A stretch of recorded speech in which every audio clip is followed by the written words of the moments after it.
In this video, I'm going to show you how you can fix Canva app keeps stopping error.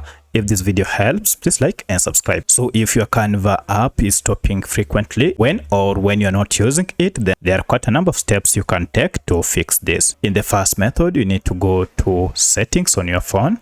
And from settings, look for apps. Now under apps, look for this option, manage apps or all apps.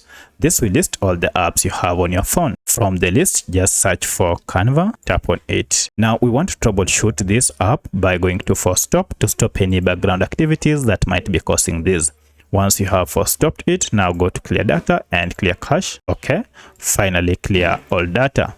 Now, once this is done, you need to restart your smartphone and then ensure that you're not using any VPN. So if you have a VPN turned on, you'll need to turn it off. And also if you have a recently installed security app on your phone, you'll need to uninstall it temporarily to see if this fixes your problem. But should your issue persist, then go to Google Play Store or App Store. And from here, just search for your app by name. So I'll just search for Canva. And if I run search, you can see we have our Canva here, and look, we have an update. So one of the reasons you are experiencing this is because you are using an outdated version of Canva app. To update it, just tap on update, and this will download the latest version of Canva app and then install it on your smartphone. Once the app has been installed, now you can proceed and open and see if the problem has been fixed. So in most cases now, this should work without any issue. But should you still experience the same problem, then most likely your Canva AI design and video editing app has bugs.